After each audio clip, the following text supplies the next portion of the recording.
Continuamos el diálogo con Pablo Montaldo, presidente de la Cámara de Empresas de Servicios Financieros del Uruguay, y estábamos hablando de lo que hace, ¿no? Al sector financiero de las empresas vinculadas, las empresas financieras no bancarias, y allí no menor es hablar, por supuesto que a propósito de lo que pasa con la moneda dólar, ¿no? Allí, ¿cómo entiendes que dentro de lo que es el negocio financiero ustedes está impactando, ¿no? lo que está aconteciendo con el dólar? Bueno, no, lo que está aconteciendo con el dólar depende en qué momento no se encuentre.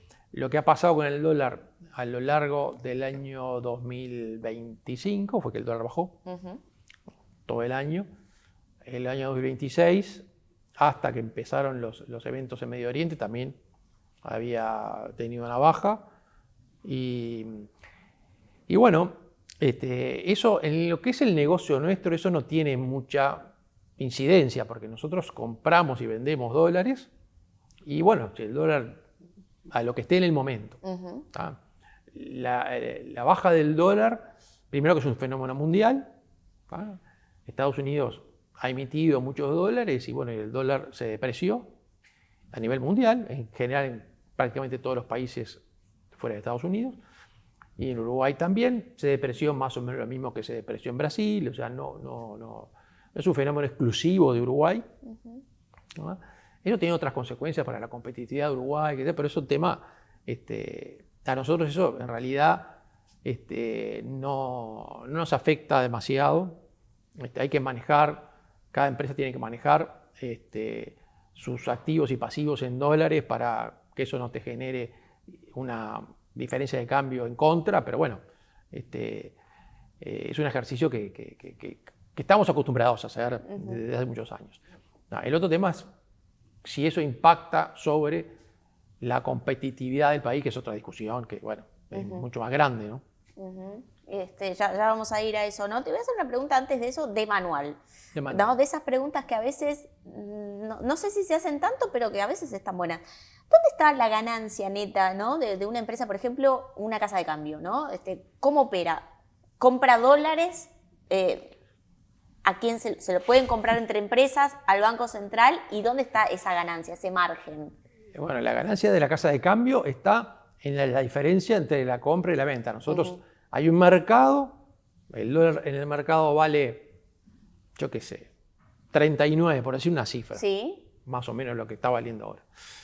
39. Entonces, a los clientes nosotros le compramos el dólar debajo de 39, a los que venden dólares se lo compramos debajo de 39 y a los que compran dólares se lo vendemos arriba de 39. Y ahí queda un spread, un margen. Y esa es la ganancia de la casa de cambio. Bien. Al que vende le cobramos por encima del mercado y al que compra se lo pagamos por debajo del mercado. Y ahí está el spread. Los spreads se han reducido en los últimos años, también es otro tema en contra nuestro. Se han reducido porque los bancos se han puesto más agresivos, sobre todo con las empresas de mayor porte, se han puesto muy agresivos y a veces a las empresas le dan una cotización muy próxima a lo que es el mercado, el valor del mercado. Mucha gente se pregunta, ¿qué es el mercado? ¿Dónde está el mercado? ¿Quién es el señor mercado? Claro. Bueno, no hay un señor mercado. Nosotros no le compramos los dólares al Banco Central. El Banco Central hace mucho tiempo que no interviene en el mercado de cambios, por lo tanto no compra ni vende dólares, ¿no? Simplemente se los compramos a otros colegas, bancos u otros colegas, casas de cambio, empresas de servicios financieros, los compramos, ¿no? Hay básicamente sistemas para operar, hacer esas operaciones entre nosotros, entre colegas. Los bancos tienen un sistema que es la bolsa electrónica y nosotros tenemos un sistema que es UFEX, que es otra bolsa, que tenemos un sistema para operar entre nosotros, ¿no? Entonces yo por ejemplo, como empresa de servicios financieros, cuando viene un cliente y quiere comprar dólares, yo le vendo los dólares y después voy al mercado y me recompro. Si quiero, me recompro. Pongo una oferta en el sistema, que quiero comprar dólares a tal precio, y si otro colega precisa vender, se machea la operación y eso es el mercado. Bien. Y el precio se va regulando en función, en general los que ponen el precio entre comillas son los bancos porque mueven cantidades más grandes son los que más o menos llevan la batuta, pero nadie en particular, digamos. No sé si era tan de manual la pregunta, ¿eh? Me parece que estuvo interesante. Y allí preguntarte, ¿no? Hablaste de un punto no menor, que es la intervención del Banco Central en lo que es el mercado cambiario. ¿Cómo ves tú esa acción? ¿Que no intervenga? O que intervenga. Bueno, hace tiempo que no interviene el Banco Central en el mercado cambiario, desde ya del gobierno pasado, que el Banco Central decidió no intervenir más en el mercado, no comprar ni vender dólares. Eso se hizo durante muchos años, ¿no? Para tratar de supuestamente eliminar las fluctuaciones que tenía la cotización del tipo de cambio. Se dejó de intervenir. Yo creo que es algo positivo. Es una señal. Es una señal, aparte, que permitió que la inflación estuviera donde está. Hoy tenemos una inflación cercana al 3%, que no se tenía desde el año 1950. Una inflación tan baja. El Uruguay no tenía una inflación tan baja desde 1950. ¿Desde el Maracaná? Bueno, sí, por ahí, por esa fecha, sí. Y bueno, ¿por qué eso permitió? Porque antes, el Banco Central intervenía en el mercado. Cuando el Banco Central interviene comprando dólares en el mercado para que el dólar suba, supuestamente, ¿qué hace? Compra dólares y emite pesos. Saca pesos al mercado. ¿Está? Y eso es una señal de que el Banco Central después ¿qué tiene que hacer con esos pesos? Si esos pesos los deja en el mercado, genera inflación. Cuando vos largás pesos al mercado sin contrapartida, que el Banco Central lo puede hacer eso, la emisión monetaria, eso genera inflación. Más tarde o más temprano genera inflación. Entonces, para que eso no genere inflación, ¿qué tiene que hacer el Banco Central?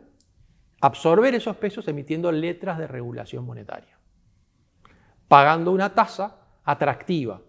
Entonces, y eso atenta contra el objetivo de inflación. Atentó durante varios años, muchos años, contra el objetivo de inflación de tener la inflación controlada. Entonces, cuando el Banco Central deja de comprar dólares, deja de emitir, el mercado dice, bueno, no va a haber exceso de pesos, por lo tanto, la meta de inflación puede ser cumplible. Y fue lo que pasó. La inflación fue bajando y ahora está en lo que está, que incluso por debajo de las predicciones del propio gobierno, ¿no? Allí siempre hay una discusión, ¿no? Contra esto, ¿no? De decir, bueno, por ejemplo, el sector exportador de alguna forma busca también medidas de proteger, digamos, de intervenir de alguna forma en dejar de flotar libremente el dólar y proteger de alguna forma la competitividad. ¿Cómo ves esa discusión? Que siempre se da, ¿no? Sí, el dólar es un elemento más dentro de la ecuación de un exportador, es un elemento más. Es importante el dólar, evidentemente. No es lo mismo un dólar a 38 que a 40. Obviamente te ingresan mucho más divisas si el dólar está más alto. O es más barato producir con un dólar más alto y son más competitivos. Ahora, la competitividad en el largo plazo no es el tipo de cambio. La competitividad de un país no es el tipo de cambio. Coyunturalmente puede ser, pero las consecuencias de intervenir en el mercado de cambio para mantener el tipo de cambio alto han sido negativas para Uruguay. Uruguay acumuló reservas, el Banco Central acumuló reservas, es decir, compró tantos dólares que tiene reservas de más. Tiene reservas de más y esas reservas de más le generan una pérdida al Banco Central, un déficit. O sea, el Banco Central tiene dólares que compró, que los coloca en bonos del Tesoro americanos a una tasa baja, en dólares, y esos dólares los compró con letras de regulación monetaria a una tasa mucho más alta, en pesos. Por lo tanto, ahí tiene un descalce de monedas y tiene un descalce de tasas de interés que le genera una pérdida, un déficit enorme en el Banco Central, que cada tanto el gobierno central tiene que capitalizar al Banco Central porque el patrimonio queda negativo. Entonces, eso no ha sido, para Uruguay no ha sido buena la política esa. La competitividad del país hay que buscarla por otro lado. Hay que darle competitividad al país con mayor productividad. Uruguay es un país que tiene baja productividad, se compare no con los de la región, pero con otros países de similar desarrollo. Hay que buscar acuerdos comerciales, que se está haciendo ese trabajo. Yo asistí a una charla de la vicecanciller que fue muy ilustrativa en ese sentido y que más o menos el gobierno está continuando la línea que venía ya en sentido de buscar acuerdos comerciales para tener hasta el 80% de las exportaciones abarcadas con acuerdos comerciales de aranceles cero o muy bajos. Unión Europea, Pacífico, Canadá, hay varios acuerdos en negociación, digamos. Entonces, bueno, el que pagaba 10, 20, 30% de arancel, ahora no le ingresa más. Esa es una forma de buscar generarle competitividad al país. Y otras muchas cosas que el Estado puede hacer. Hay una cosa que es el costo país también. ¿No? Uruguay es un país caro. ¿Por qué es caro? Bueno, hay varias explicaciones. De por Tenemos qué. muchos diagnósticos. Sí, algunos economistas hablan del efecto Balassa-Samuelson, pero no voy a entrar en ese. Los países más desarrollados son más caros. Eso es más resumidamente lo que es el efecto Balassa-Samuelson. ¿Estás de acuerdo con eso? Sí y no. O sea, el efecto Balassa-Samuelson está demostrado por dos economistas de Fuste, o un premio Nobel de Economía, eso no se puede discutir. No sé si se aplica a Uruguay. ¿Ah? Pero por otro lado hay cosas que Uruguay tiene que encarar, costos que Uruguay tiene que encarar para alivianarle a las empresas algunos costos, sobre todo los energéticos, por ejemplo, que son muy caros en Uruguay. Los combustibles son caros, la energía es cara, bueno, y eso tiene muchos impactos, entre otras cosas que hay que hacer para mejorar la competitividad del país, más allá del tipo de cambio. Clarísimo. Vamos a ir al próximo bloque con Pablo Montaldo, presidente de la Cámara de Empresas de Servicios Financieros del Uruguay, para seguir hablando de lo que hace, ¿no?, a las alternativas de financiamiento, por ejemplo, que hoy hay en Uruguay, cómo observa el mercado, algunas proyecciones, desafíos para el sector. Vamos a una pausa y enseguida regresamos.